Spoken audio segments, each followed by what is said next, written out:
Por favor, pode fazer a leitura. Mensagem de ambientação.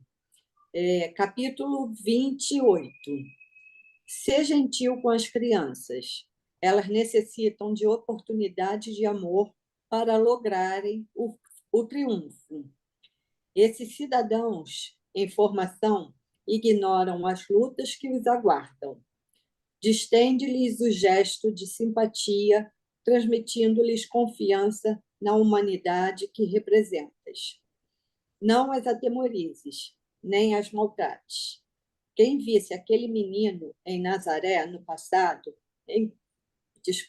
entre outras crianças, brincando descuidadamente, não poderia imaginar que era o construtor da terra, nosso modelo e guia. Ok, obrigado, Josete. Quem gostaria de comentar? Muito bom isso, essa página, me permita. Muito boa Sensacional. mesmo.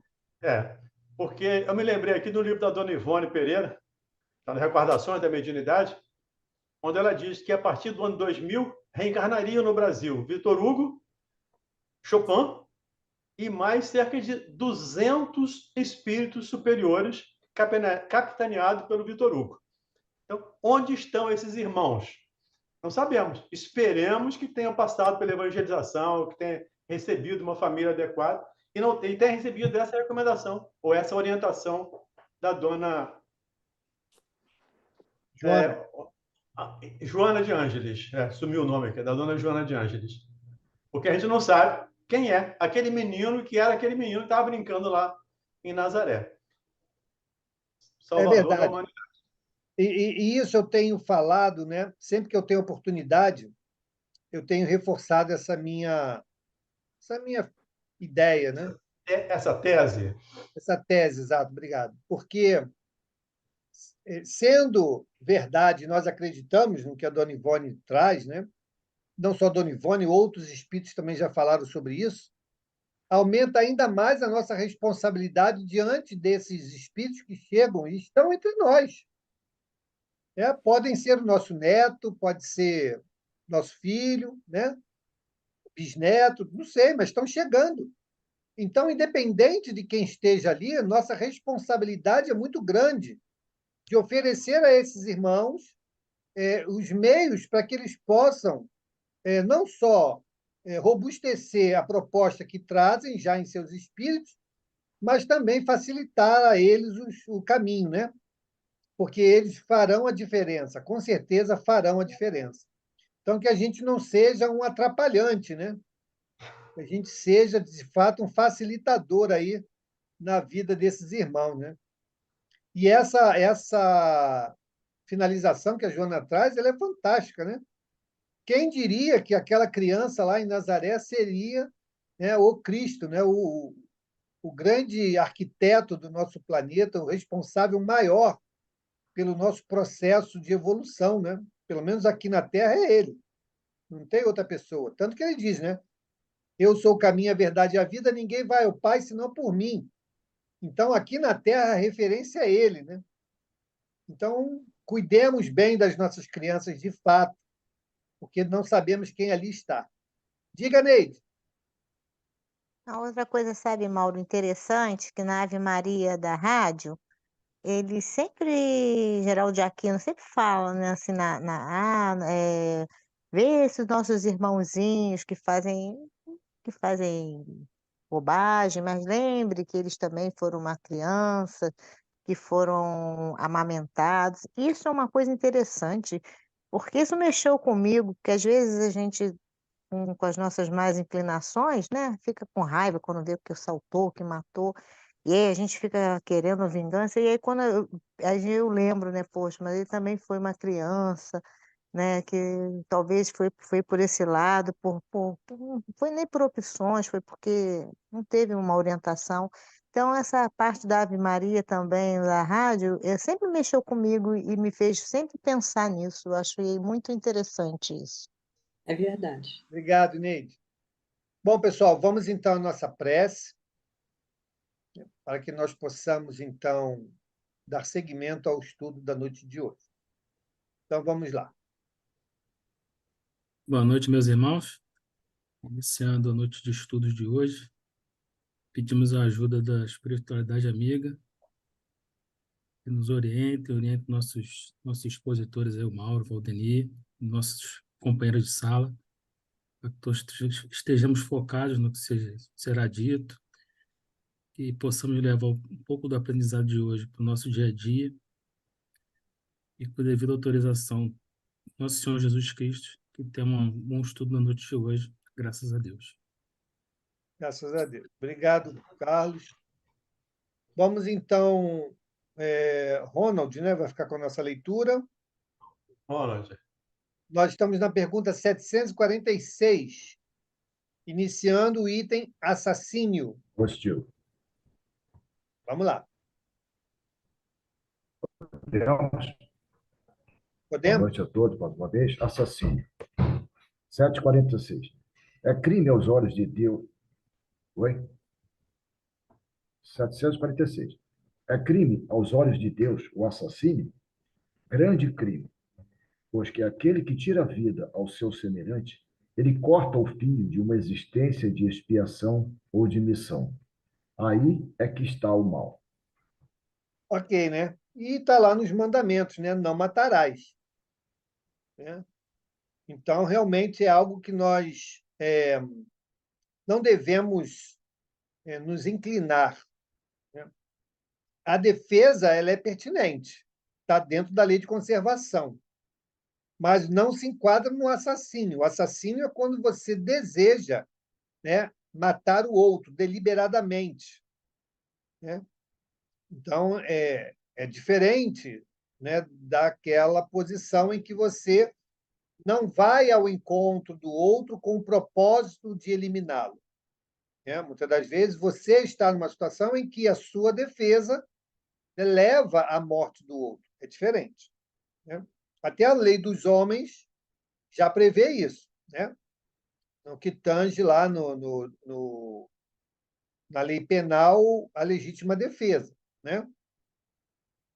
Mas aqui Kardec chama atenção na palavra assassínio. E ele fala lá, grande crime, pois que aquele que tira a vida ao seu semelhante corta o fio de uma existência de expiação ou de missão. Aí é que está o mal. Então, realmente, que nós possamos sempre optar pela não violência, né? Seja ela qual for. Essa é a melhor das escolhas. Diga, Suzy. Nós podemos também elencar aí como assassínio o aborto, né, Mauro? Sim, qualquer tipo de ação que leve à morte do outro, né? Sim. Com certeza, o aborto Sim. está incluído aí, sim. Tudo bem? Podemos seguir? Vamos lá. Mauro, me permita uma dúvida aqui. Você falou aí. A gente, talvez, hoje em dia tem muito isso. A gente, para se defender, às vezes, de um assalto, às vezes a nossa reação, né, com sangue quente, a gente acaba cometendo, né, o assassínio. Teremos atenuantes quando chegarmos ao juízo? Claro que sim. Tudo tem. A sua intenção era matar o sujeito? Não, só me defender. Então, pronto. Tem uma passagem do Evangelho que o Padre é que sabe bem, eu não sei qual é a referência, talvez o Valdenir saiba, quando Jesus pergunta aos apóstolos se eles tinham espada. E aí ele diz: se não tiver, vende a capa e compra a espada. Isso é Jesus falando aos apóstolos. Está no Evangelho de Lucas. Eu não me lembro agora o Também não sei capítulo. qual é a referência. Posso até ver e botar aqui no grupo depois. O que ele quis dizer com isso? A questão da defesa. Defenda-se. Né? Cumprindo a lei de conservação. Senão, nós não teríamos a lei de conservação. A lei de conservação ela faz parte. Então, defender a vida faz parte. Ok? Então, foi o que eu expliquei antes. Se você está na sua casa, alguém invade sua casa, né, e atenta contra a sua vida, ou a vida daqueles a quem você tem responsabilidade, no ato da sua defesa, se esse embate leva à morte do outro, a própria lei humana já te isenta de responsabilidade. É a lei da legítima defesa. E isso, com certeza, será levado em consideração na espiritualidade também. Olha, se o suicídio não intencionado é levado em consideração, está lá no céu e inferno, no item suicídio, pode procurar lá. Casos em que ele descreve o outro que pegou o punhal, cravou no coração, morreu, suicidou-se, ação direta. Mas não foi assim, não é que não tenha sido, mas o grau, né, de responsabilidade dele diante daquele ato foi muito diferente daquele que planejou. Por quê? Porque ele cometeu aquele ato no impulso, no descontrole emocional. Isso é levado em consideração. Diferentemente, se você sai da sua casa intencionado de matar alguém.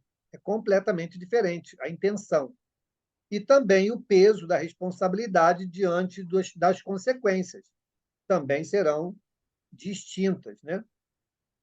E aí, Mauro, capítulo 22, versículo 36 de Lucas, diz o seguinte: Então Jesus os adverte.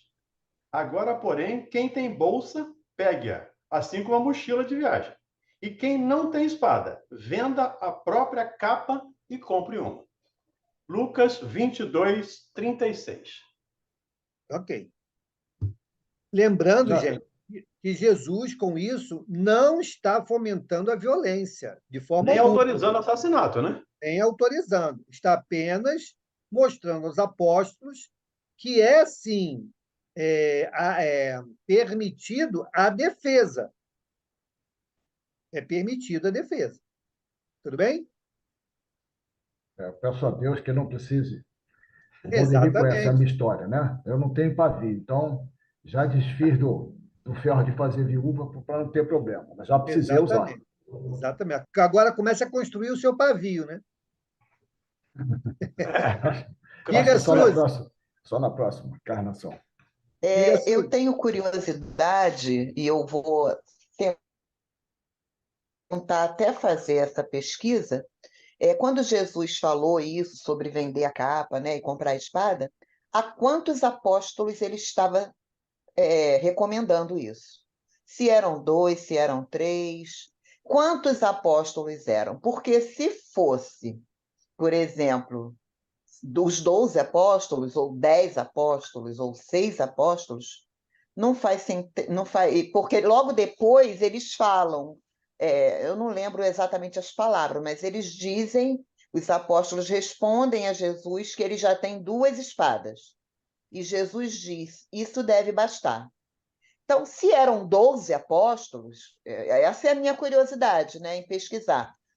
Não faria sentido que 2 espadas pudessem defendê-los, né? Se forem 2 apóstolos, beleza, defende.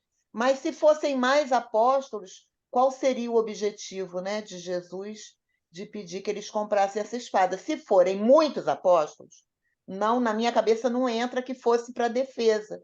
Mas, Teria algum Suzy, outro objetivo. a resposta está na orientação. Aqueles que não têm, aqueles que não têm. Está lá na orientação, no texto. Sim, Então, mas aí eles dizem, nós temos 2, então 2 bastam. Isso é a minha curiosidade. Entendeu? talvez baste, porque quando Jesus encaminha os apóstolos, ele os encaminha em duplas. 2-2. Em duplas. Pode ser sim, pode ser sim. Então, para aquela dupla, já seria suficiente. Sim, sim, se forem 2, sim. Exatamente. Tanto é que, de novo, a orientação que ele falou é aqueles que não possuem, que as comprem. Uhum. Não é? Então, a mensagem é clara. Né? Então, vai partir em duplas. Aqueles que não possuem, que as comprem. E sigam em dupla. Ok? Ok, Beleza. Vamos adiante? vamos. 747. É sempre do mesmo grau a culpabilidade em todos os casos de assassínio? Já o temos dito. Deus é justo. Ele julga mais pela intenção do que pelo fato. Está aí. Está vendo? Respondendo a sua pergunta, Ronald. Tá aí. Positivo. De acordo com a intenção, nós temos um peso diferente na balança. Okay? Diga, Carlos. Aqui na nossa lei, né, tem a culpa e o dolo. Essa questão também é levada em conta? Por exemplo, aquele cara que se Sim, embebedou, dirigiu um carro e por um motivo atropelou alguém, e sim. aquele que... Aí vamos supor que a nossa justiça erre. Aquele cara não teve a intenção de matar. Isso é levado em conta lá no outro lado, certo? Mais ainda do outro lado, porque Certo. lá nós seremos, de fato, julgados, né, pela nossa consciência, e a lei de Deus está em nossa consciência. E nós sabemos quando nós temos a intenção de algo ou não. Não precisa ninguém dizer. Nós sabemos, todos nós sabemos. Quando nós partimos para fazer alguma coisa, nós sabemos exatamente qual é a nossa intenção. Quando a temos e quando não a temos. É Em o caso de prejudicar assumir o alguém. risco, né? O cara que... Exatamente. E aí as consequências sempre serão creditadas na nossa conta para futura reparação, independente se tínhamos ou não intenção. Isso é outra coisa. Okay? Tive ou não intenção. Isso vai ser referente a nós. As consequências que eu porventura gerei no outro é de minha responsabilidade, tendo eu intenção ou não. Eu gerei um problema, cabe a mim resolver. Ok? Diga, Pedro. Boa noite, Mauro. É, no Evangelho, tem uma parte do Evangelho lá, não sei se o Valdenir conhece ou ele sabe que existe, tem uma passagem lá que diz: só quem tem direito de tirar a vida é Deus. Então fica uma coisa assim parece que meio rígida, né? Mas aí a gente vê, diante desses esclarecimentos que você está fazendo, uma coisa diferente, né? Não, E não é aí eu diferente. Não Porque é aí quando ele diferente. diz só tem direito a tirar a vida é Deus, aí, né? Sim, continua valendo. Continua valendo. Só quem tem o direito é Deus. Mas o nosso livre-arbítrio também nos permite, sim ou não? Permite. Sim, Mas isso não nos dá direito, é diferente. Agora, também temos o direito, aí é direito nosso, da preservação da nossa vida. Isso é direito, está na lei de conservação. Diante desse direito, cabe você lutar pela vida, sim ou não? sim, Então, nessa luta pela vida, que é legítima e é de direito, pode acontecer do outro, que estava mal intencionado em relação a você, vir a óbito. perfeito. Ok? Então, beleza, aconteceu lá, morreu. Eu tenho responsabilidade sobre aquilo? Tenho. Em que grau? Não sei, aí vai medir. Mas isso não me tira a responsabilidade. Serei responsável. Agora, você não teve a intenção. Ele que veio numa ação violenta, você se defendeu e ele acabou morrendo. Beleza. Mas houve ali um prejuízo, que pode ser ressarcido de várias maneiras. Vou recebê-lo como filho e vou dar a ele todo o cuidado, todo o carinho. Vamos desenvolver uma relação que antes foi inamistosa para uma relação de amor. Beleza, está resolvido. Vamos em frente. Perfeito. Beleza? Beleza. Beleza. Então vamos adiante. 748. Em caso de legítima defesa, escusa a Deus o assassínio, só a necessidade o pode escusar, mas desde que o agredido possa preservar a sua vida sem atentar contra a do seu agressor, deve fazê-lo. Aí, ó, tá vendo? A lei de conservação não diz, olha, independente da situação, quando você for agredido, extermina o outro. Não está dizendo isso. Está dizendo que você tem o direito de se defender. Se você conseguiu imobilizar o outro ou dissuadir o outro de continuar com o seu avanço, está resolvido. Você não precisa correr atrás dele, não. Agora eu vou correr atrás dele e vou matar ele. Não. Se você conseguiu, no diálogo, se você conseguiu mostrar a ele que aquela ação é a pior delas, que ele não deve ir adiante, e o cara entendeu aquilo, vamos embora, ok, está resolvido. A lei de conservação não te obriga a matar ninguém, não te obriga. Ok? Pode ser uma consequência natural, pode ser. E tanto que a resposta é muito clara, diz aqui, ó, tem o homem culpa dos assassínios que pratica, desculpa, é o de cima. Em caso de legítima defesa, excusa Deus o assassínio? Deus perdoa? E ele diz, ó, só a necessidade pode excusar. Olha aí.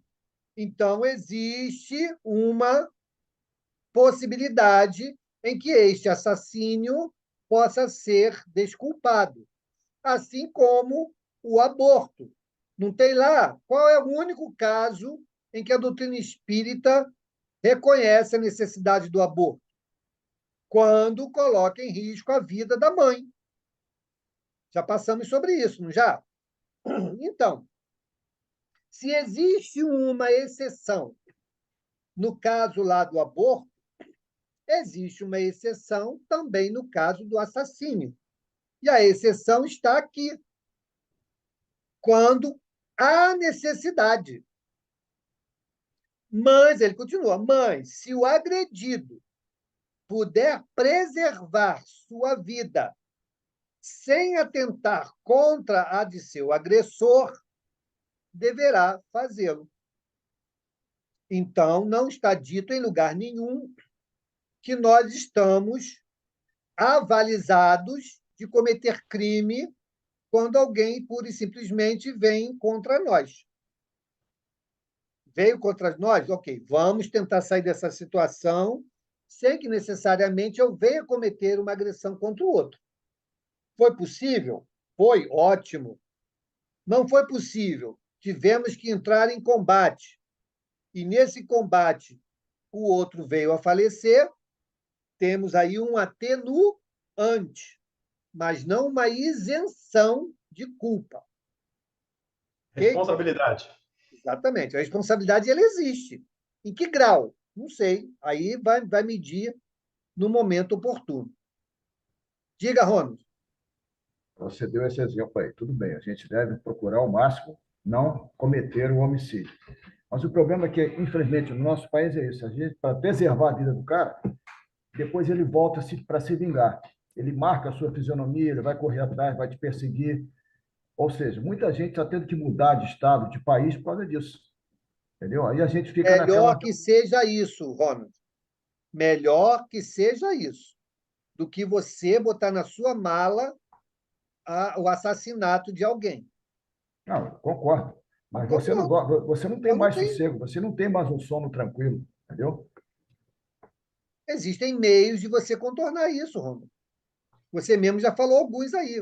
Vou mudar de estado. Ok, mude de estado. E lembrar também, né, Mauro, Ronald, que as coisas não acontecem ao acaso. Ninguém vai ser assassinado se não estiver comprometido com a lei de Deus.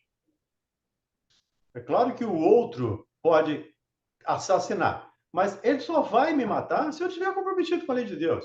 Se eu estiver no meu planejamento, morte violenta, se eu estiver devendo a lei de Deus. Senão, fiquemos tranquilos. Precisamos confiar mais, precisamos entender esse processo, absorvendo essa informação, internalizando essas informações que os espíritos nos trazem. Nada acontece por acaso. Então, se você isentou, desculpou, ele foi embora, voltou e te matou, meu amigo, estava no seu programa, não tenha nenhuma dúvida a respeito disso. Diga, Carol. Então, Boa noite a todos, gente. Desculpa pelo atraso. Vamos lá. Eu acho que essa questão me remeteu muito à questão da intenção, né? Eu acho que tanto nesse item no meu livro está como homicídio, de vocês tá uma outra palavrinha que eu já me esqueci. Assassínio. Mas tanto Assassínio. o assassínio, exatamente, o assassínio e a crueldade, que é o próximo, me remeteu muito à questão da intenção,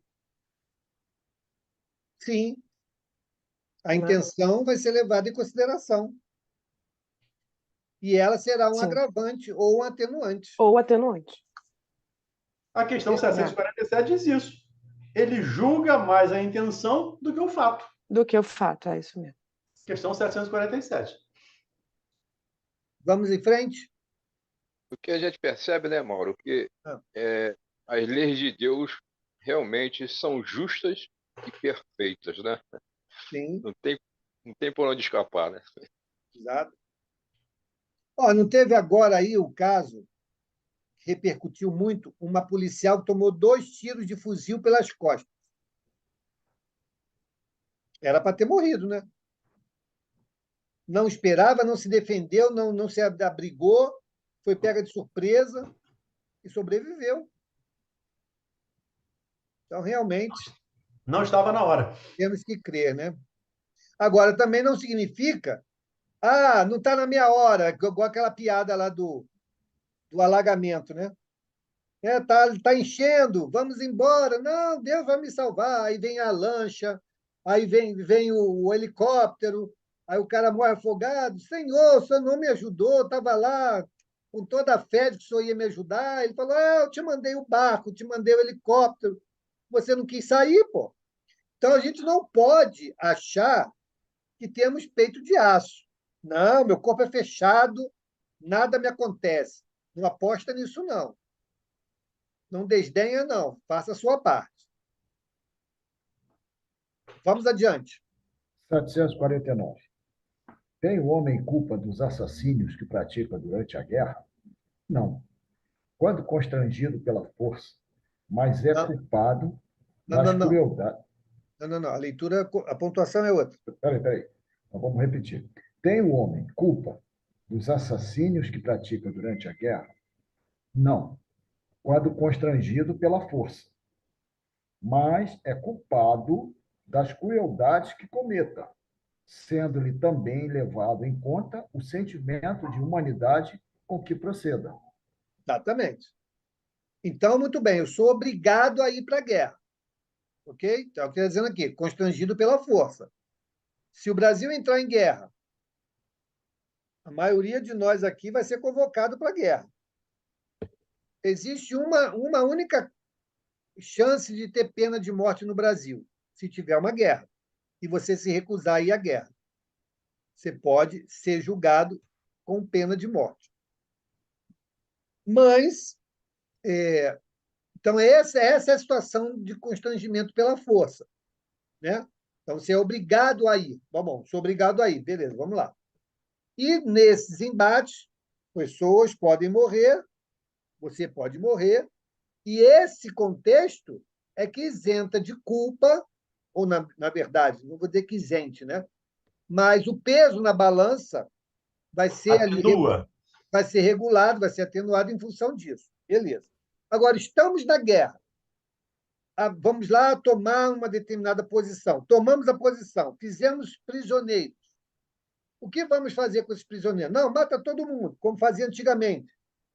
Quando se tomava uma cidade, não deixava ninguém vivo, nem criança, nem mulher, nem nada, mata todo mundo, queima tudo. Essa crueldade que a humanidade já viveu não precisa se repetir hoje. Então, se você foi lá, tomou uma posição e tornou aquelas pessoas prisioneiras de guerra, você pode mantê-las presas com humanidade. Né? Não deixar faltar água, não deixar faltar alimento, né? Dar condições de humanidade a essas pessoas, apesar de serem seus prisioneiros, temporariamente, né? Enquanto a guerra existe. Agora, você pode fazer o contrário. Não, eu vou torturar, porque o cara tem que me dizer o que eu quero ouvir. Aí tortura, o cara vai e acaba morrendo. Tudo isso está na tua conta lá. Ó. Olha o Mussolini. É Mussolini, o cara que estava lá no Hospital do Fogo Selvagem, né? O Mussolini. Né? Eu estava vendo um vídeo fizeram um vídeo, né, sobre o caso dele, né, que a dona Aparecida contou, o Chico contou, e aí eu fui ver. Está lá, o Mussolini. Olha a situação que ele retornou, né? Difícil, já desencarnou até. Então, gente, é algo difícil. Sei que é difícil.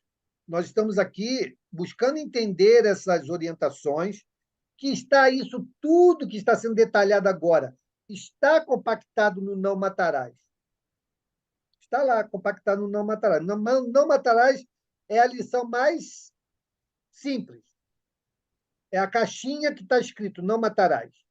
Abrindo essa caixinha do Não Matarás, está tudo isso aí que nós estamos estudando. Então, nós que temos a certeza de que na nossa bagagem cabe tudo aquilo que fizermos de bom, mas também cabe tudo aquilo que tivermos feito pelos nossos equívocos, né? E que trarão consequências futuras, possamos agir sempre no bem, né? Sempre voltado ao bem. E ele está nos dizendo como. Ele não está nos dizendo que não devemos, está dizendo como devemos. Aqui está dizendo, então, se o bandido vier bater na porta, pedir para entrar, eu abro a porta? Não. Se eu puder, eu chamo a polícia. Né? Se eu tiver como proteger a minha casa, botar cerca elétrica, eu boto. Né? Se eu puder criar uma medida em que aquela pessoa não se aproxime de mim, eu entro com a medida. Tudo para evitar o quê? Um mal maior, que seria, então, esse embate direto que poderia levar à morte, do que acaba sendo um duelo, né? Que acaba sendo alguém vai morrer e alguém vai sair vitorioso, que é o princípio do duelo. Diga, Flavinha. Ô, Mauro, boa noite. Eu vi esse vídeo aí da dona Cida com esse rapaz que estava lá, que o Chico falou que ele era o espírito do Mussolini e tudo. Aí a gente às vezes acha que, como ele foi italiano, que só vai reencarnar lá na Itália, né? A gente esquece que pode vir para cá. Eu achei interessante esse negócio. Eu falei, gente, você nem pensa nisso, né? Que pode reencarnar do país, numa situação que vai ser difícil, a gente já sabe, né? Pelo histórico da pessoa. Aí eu achei tão interessante isso, a gente não associa, né? A gente pensa assim, vai ficar lá na Itália. Vai acontecer alguma coisa lá com ele na outra encarnação, né? Eu não sei se outras pessoas tiveram esse pensamento que eu tive também na hora que eu vi esse vídeo aí. Achei interessante pra caramba.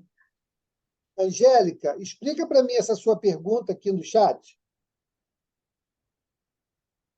Abre o teu áudio. Não, é o nome do vídeo, Mauro. É porque eu não deu para escrever. Tá bom. Porque eu coloquei o link em cima e o nome do vídeo é esse, porque José Mussolini reencarnado, chora, ainda tem Anda de Costa. Tá, entendi. Quem quiser assistir, é muito bom. Inclusive, a única vez que ele andou de frente, que ele deu um passo de frente, foi para chegar perto do túmulo da dona Aparecida. A única vez. E ele chorou diante do caixão dela, né? Então, realmente, é algo que você vê. Mesmo o ser com toda aquela limitação, o espírito estava ali desenvolvendo virtudes, né? Pelo menos de gratidão ele desenvolveu com relação a ela. Pelo menos de gratidão, no mínimo. E aí, Angélica. Em cima da fala da Flávia, lembrar o Brasil, coração do mundo, pátria do Evangelho. Não é pátria dos evangelizados. É pátria de evangelizar, de nos evangelizarmos. Exatamente. E muitos vêm para aqui para se evangelizar no Brasil. Exato. E a gente confunde as coisas e que nós somos um país, um país, né? Civilizado. Civilizado não seria o caso. Evangelizado. Mas ainda não. Estamos nos evangelizando. Por isso ele veio para cá. Carol, antes de te passar a palavra, deixa eu passar aqui para o Carlos, tá? Diga, Carlos. Rapidinho, é que o Valdemir até complementou aí. É o que ele falou no início, né? Vitor Hugo, Chopin. Todas essas É, personalidades podem estar por aí também. exatamente. Estão, A turma está por aí. Diga, Carol. Não, é rapidinho, é só pedir para a Angélica para depois botar no grupo, porque no chat a gente perde o acesso. É, bota lá no grupo do estudo, tá, Angélica? Que tem a ver com o estudo. Vamos adiante? 750. Qual o mais condenável aos olhos de Deus? O parricídio ou infanticídio? O parricídio é matar os pais.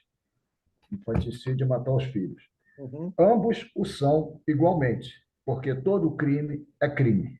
Todo exatamente, crime é um crime. exatamente. Então, não tem diferença, né? A lição que nos abriu hoje fala da relevância, né, que esses espíritos que estão chegando têm, né, para a humanidade. Então, matar o pai ou matar o filho é matar, ponto. Okay? É tirar a vida de alguém, ponto. Esse é o crime. Como isso se deu? Aí vem as outras coisas. Né? Como que se deu? Aí vamos medir o peso da responsabilidade diante daquele ato. Né? Então, tivemos agora há pouco aí um acidente com um ônibus da torcida do Corinthians. Morreram 7 pessoas. Vai se medir as responsabilidades. O ônibus se sabia que não tinha condição de fazer aquela viagem. Quem negligenciou é partícipe dessa responsabilidade. Se o motorista, porventura, não fez o descanso necessário, né? Ou, que é pior, né? A gente sabe que infelizmente acontece, não teve a devida responsabilidade diante da função, é copartícipe desse acidente e das consequências que ele promoveu. Então, gente, não tem por onde escapar. Né? Nós podemos arrumar várias desculpas, mas justificativas serão difíceis. Então, a lei está clara aqui, né? Quando nos imputa responsabilidade, e o grau dessa responsabilidade vai depender muito da intenção e daquilo que nós realmente quisemos fazer, né? Diante daquele fato. Diga, Valdemir. Lembrar que essa pergunta aqui reforça o nosso estudo de segunda-feira. A gente está estudando lá o capítulo 14, né? Honrai vosso pai e vossa mãe, e temos falado de famílias consanguíneas e famílias espirituais. E aí a pergunta aqui qual o crime maior, matar o pai ou matar uma criança? Os dois são filhos de Deus. Não é porque é pai, não é porque é filho.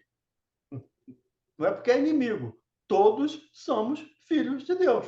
Então, estamos cometendo um assassinato de irmão. Eu não sei como é que eu vou falar isso. Um fratricídio. Acho que é fratricídio, né? De assassinar irmão. Porque se é pai, se é filho, se é irmão, não interessa. Todos somos filhos do mesmo pai, na ideia da família, a família espiritual. Ok. Vamos adiante? Acho até que devemos ter um agravante, né? Para você matar um ente consanguíneo, se você já veio para a reencarnação como parente consanguíneo, é que você já tem débito. Aí você ainda vai cometer um homicídio, eu acho que teremos agravante, não? É possível. Acho que a Suzy levantou a mão. Diga, Suzy. Meus amigos, e no caso da eutanásia? Né? Nós falamos aí no caso de a intenção, né? O que conta é a intenção. E quando a intenção é verdadeiramente de caridade, de amor, aquela pessoa que está sofrendo muito, não é? A pessoa, de repente, não tem o conhecimento. É horrível, né, a eutanásia, mas como é que fica? Ué, fica do mesmo jeito. É um assassínio como outro qualquer. Outro qualquer. A intenção. Mas você vai tirar a vida de alguém. Não, tem um item que fala sobre isso. Não devemos antecipar ou abreviar a vida do outro. Não devemos, ponto. Capítulo 5 do Evangelho. Podemos escolher várias desculpas, mas nenhuma justifica. Correto. Por quê? Porque aquele sofrimento não está ali à toa. Aquela situação de aflição não está ali à toa. É motivo da pessoa refletir, mudar de posição, senão nós não a teríamos. Então, faz Correto. parte do nosso processo de reeducação. Já falamos aqui várias vezes, temos 2 filhos, um atencioso e obediente, o outro endurecido, recalcitrante. Você vai aplicar o mesmo modelo educacional para os 2? Não. Não. Então, Deus vai aplicar exatamente segundo as nossas necessidades. Então, o processo Sim. educacional ele é equânime, não é igual, nem poderia ser, porque nossas necessidades são diferentes. Então, a mesma coisa. Entendi. Então, se alguém chega numa situação de vida, mesmo que tenha muito dinheiro, vou fazer uma morte assistida para que ele não sofra, mas aquele era o motivo do sofrimento. Olha o caso lá do cara que veio mudo, veio com o braço a rimo, né, perdeu uma perna, ia perder a outra. A família pediu, pelo amor de Deus, que não perdesse, senão ele ia ficar na cama o resto da vida, era uma pessoa nova. A espiritualidade falou, não, ele vai perder sim. Por quê? Porque ele era um suicida recorrente, e essa vida ele só precisava nascer, viver e morrer naturalmente. E ele estava maquinando com uma das pernas se jogar da janela. Então, ele iria perder a outra perna, ia ficar o restante dos anos naquela cama para quebrar o ciclo dos desencarnes pelo suicídio. Como não se tem essa leitura, muitas pessoas podiam dizer, não, gente, ele vai sofrer muito, vamos abreviar essa dor dele, vamos fazer essa caridade. Entendeu? Verdade. Temos que ter muito cuidado quando abraçamos determinadas propostas aí filosóficas, né? Lembrar, Suzy, o livro Obreiros da Vida Eterna tem um caso desse. O caso de eutanásia. O Cavalcante é assassinado pelo próprio médico. Isso causa um transtorno muito grande. Não vou dar spoiler do livro aqui, mas vale a pena depois dar uma lida lá no livro Obreiros da Vida Eterna, que explica bem isso aí. Diga, Pedro. É exatamente isso aí que o Valdenir falou, que eu ia falar. Mas, Valdenir, parece que a espiritualidade, o instrutor que estava junto com o André Luiz, percebeu que o médico queria fazer esse trabalho da eutanásia. Mas aí ele é retirado antes do corpo. Antes, né, dele praticar a eutanásia, a espiritualidade parece que retira logo ele do corpo, né? E o processo da eutanásia não se concretizou como ele queria, né? Mas não deixa de ter a culpa, o médico não deixa de ter a sua culpa ali naquele processo. É a intenção. Já intencionou, né? A intenção é que vale. Diga, Carlos. Falando da eutanásia, eu ouvi na rádio hoje, teve um comentário do coma, que muitas das vezes os familiares ficam ali torcendo para aquela pessoa viva, né? Porém, aquela pessoa está presa, está num tipo de prisão. Eu confesso que eu não compreendi bem a torcida para aquela vida com essa prisão. Eu A fiquei meio... prisão ela está significada na impossibilidade do espírito se comunicar e tocar a própria vida. Então, o corpo não responde à vontade do espírito. Essa é a prisão. Mas, mesmo ali, há um processo em que o espírito está desperto e ele pode ter várias experiências durante o período de coma, várias. Desde a reflexão daquilo que a sua vida foi até então, até instruções no plano espiritual, visitas aos irmãos espirituais que já se encontram no plano espiritual, uma série de tratamentos que se dão no plano espiritual durante essa emancipação da alma. Então, várias coisas acontecem, várias, né? Agora, as pessoas dizem, não, então está lá décadas, vamos desligar o aparelho porque seja feita a vontade de Deus. Desliga, o cara sai do coma. Entendeu? Então, Já aconteceu isso. não é uma fatalidade, né? Então, teve um caso até clássico lá nos Estados Unidos, que a esposa estava no coma já em aparelhos por vários anos, desligou, ela saiu do coma, viveu mais não sei quanto tempo, depois veio desencarnar naturalmente. Então, de fato, a vida não está em nossas mãos, a vida está nas mãos de Deus. Ele é que sabe, né, quando é o momento exato do nosso retorno. Diga, Carol. Então, existe uma nomenclatura médica, um código interno, que se chama SPP, né, que normalmente vem no prontuário de pacientes já mais graves, mais complicados. É o famoso se parar, parou. Tá? Isso é um assassinato, um assassínio? O se parar, parou? Não. Ele está deixando seguir o curso natural da vida. Ele está fazendo alguma coisa para acelerar isso? Não. Então está deixando seguir o curso natural da vida. Tem pessoas que deixam isso escrito. Não quero que a minha vida seja mantida artificialmente. Deixe que as coisas corram segundo a natureza. Tiver medicamento, aplique o medicamento, mas que não torne minha vida uma vida artificial. Tem pessoas que botam isso lá. Sim, mas aí você tem a opção, você pode dizer, pessoa, não quero viver artificialmente. Você não mantém a pessoa ligada no aparelho? Tem declarações que a pessoa diz lá, o corpo clínico. Tem sim. Ortotanásia. Carol, já tem a especialidade, inclusive médica, do paliativo. Sim. Onde a pessoa morre, digamos assim, confortavelmente. Eu posso botar isso aqui entre aspas, tá? Morre sem dor. Hoje já existe uma grande participação de médicos nisso aí.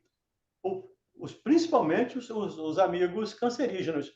Aquele nosso amigo lá da Rádio Rio de Janeiro, o Eduardo Sutini, que tinha um programa lá na rádio, que parou o programa, ele tem esse trabalho de receber pacientes do INCA estado terminal, terminal, e ele dá todo o conforto ali para as pessoas morrerem com dignidade. É o que fazia a Madre Teresa de Calcutá, lá em Calcutá. Pegar as pessoas que estão morrendo, levar para lá, dava banho, trocava de roupa, botava perfume, enfim, sei lá. Estou brincando aqui o perfume, né? Mas dava dignidade às pessoas para elas morrerem com dignidade. São cuidados paliativos. Cuidados paliativos. Isso é chamado ortotanásia, não é isso, Valdeir? Ortotanásia, sim, é a morte correta, é a morte. Consiste em aliviar o sofrimento, me permita, me desculpe passar na frente dos outros aí. Consiste em aliviar o sofrimento de um doente terminal através da suspensão de tratamentos que prolongam a vida, mas não curam e nem melhoram a enfermidade. Uhum. Perfeito. Eu li uma reportagem. Pois não, Carol? Não, pode.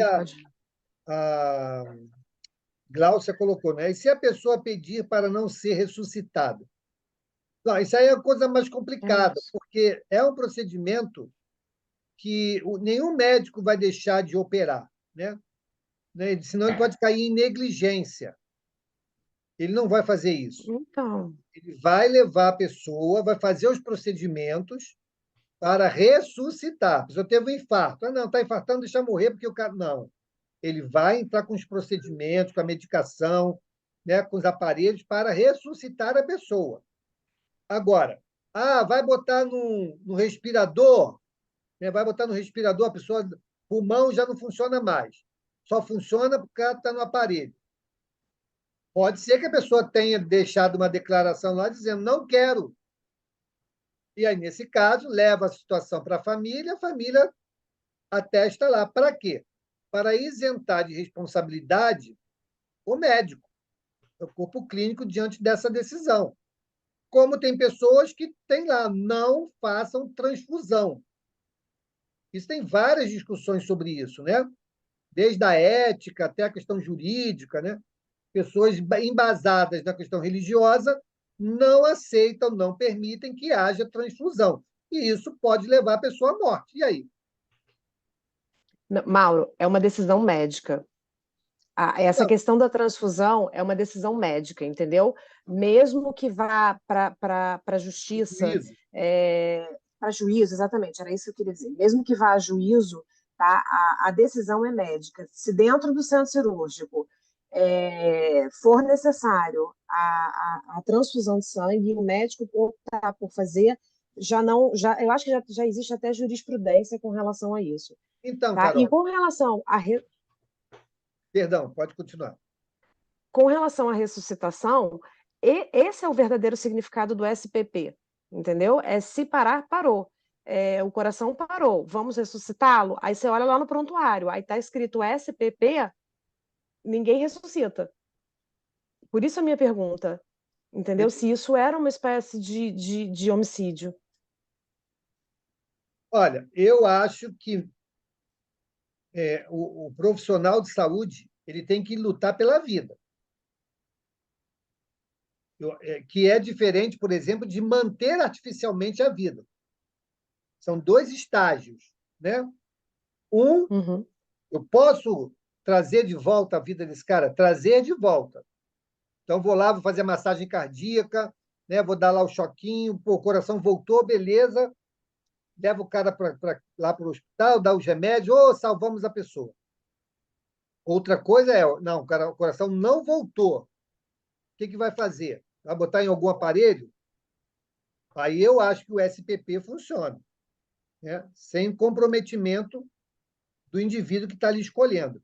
Essa questão da doação de sangue, ela virou jurisprudência há pouco tempo, né?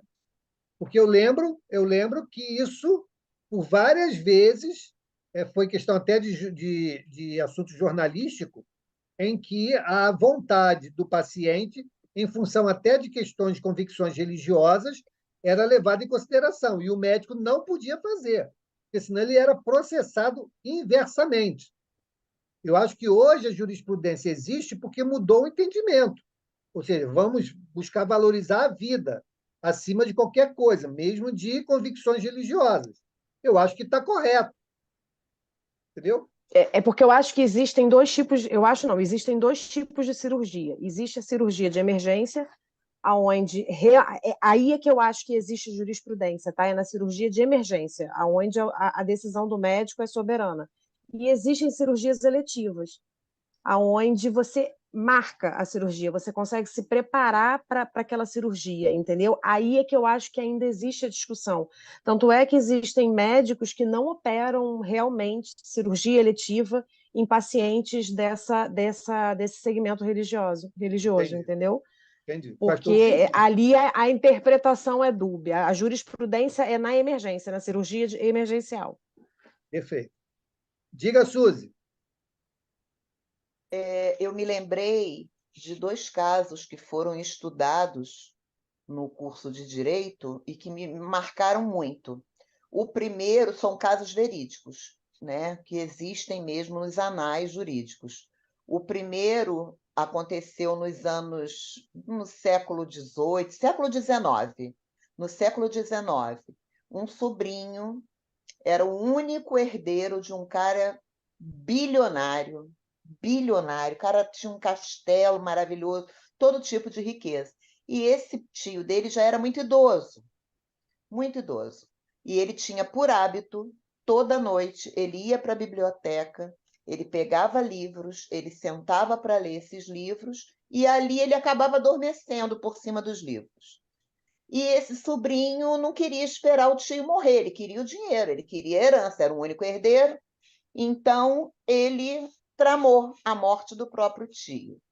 Ele quebrou o vidro, né? Ele quebrou o vidro da biblioteca, próximo à biblioteca, e entrou na biblioteca. O tio estava debruçado sobre os livros, como toda noite ele ficava. e ali ele pegou uma faca e apunhalou o tio pelas costas várias vezes. E voltou pela janela direitinho e foi para o quarto. Ele foi descoberto porque ele quebrou o vidro de fora para dentro. Minto, de dentro para fora. E aí ele foi descoberto. A perícia descobriu que era alguém da casa e chegou a ele, que era o único interessado. Ele foi preso, no entanto, ele foi absolvido do crime de homicídio, porque foi descoberto que o tio já estava morto quando ele apunhalou o tio várias vezes. O tio já tinha morrido, né? Esse foi um caso. E ele foi absolvido, e parece que ele respondeu apenas por vilipêndio de cadáver. E o outro caso também foi um rapaz que estava com uma pessoa num cavalo, e o cara tinha muito dinheiro, estava carregando muito dinheiro, ele pegou o cara e o cara estava dormindo na beira da estrada, ele empurrou o cara no despenhadeiro, o cara morreu. Só que o cara também já tinha morrido. Ele estava morto, ele planejou o homicídio dele a viagem toda, mas ele já estava morto, também respondeu por vilipêndio de cadáver. Aí eu pergunto, a justiça humana não pôde caracterizá-lo como homicídio, mas espiritualmente falando, né? Como fica isso? Ele não matou, mas ele apunhalou, ele jogou do despenhadeiro, e aí? Como diz lá, ele já pecou pelo pensamento. Vale a intenção. A intenção ele já tinha, já teve. Então, ele já é responsável por isso. Essa intenção ele já teve. Se ele tivesse tido a chance, ele teria executado do mesmo jeito. Só que eles já haviam desencarnado antes. Então, espiritualmente, ele é tão responsável quanto se ele tivesse cometido exatamente a morte dos dois. Ok. Ele já tinha a intenção, É o que a dolo. espiritualidade agiu antes. Mas É o ele dolo. concretizou, porque ele tanto esfaqueou um quanto jogou o outro do penhasco. Sim. Diga, Glaucio.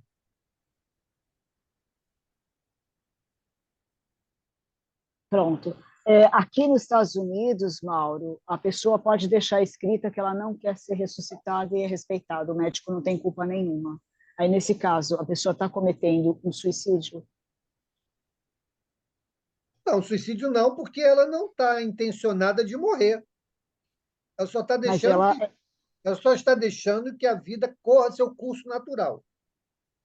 ela pediu para ela não ser ressuscitada, ela vai morrer ali e está tudo certo. Não foi o organismo que levou a esse quadro? Sim. É diferente se ela dissesse assim, ó, não quero ser ressuscitado, vou tomar um veneninho aqui, vou passar mal e ninguém faz nada. É diferente. É diferente. Se a pessoa teve um infarto, a pessoa teve um AVC, a pessoa teve, sei lá, qualquer outro mal súbito, e ela escolhe, né, para que não haja interferência no ciclo da vida dela, eu não vejo isso como enquadramento de suicídio. Entendi. Obrigada. Pode ser que seja indireto, talvez, né? Não sei. Indireto, talvez. Se é indireto, por exemplo, nós não cuidarmos do corpo, e isso acelerar o desgaste do corpo e acelerar o nosso desencarne, é enquadrado como suicídio indireto, eu acho que esse se enquadraria como suicídio indireto também. Entendi. Tá bom, obrigada. Vamos por essa análise. Obrigado. Vamos. Oi, José, diga. Diga, Zé. Oi, Mauro. Mauro, não, é só para fazer um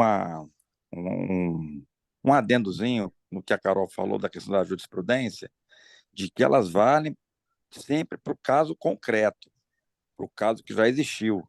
Né? Não sei se a Carol é médica, mas para os médicos não ficarem tão confiantes pelo fato de existir jurisprudência, poder agir daquela maneira, que pode ser que eles sejam responsabilizados, a não ser que a lei já disponha que não é crime.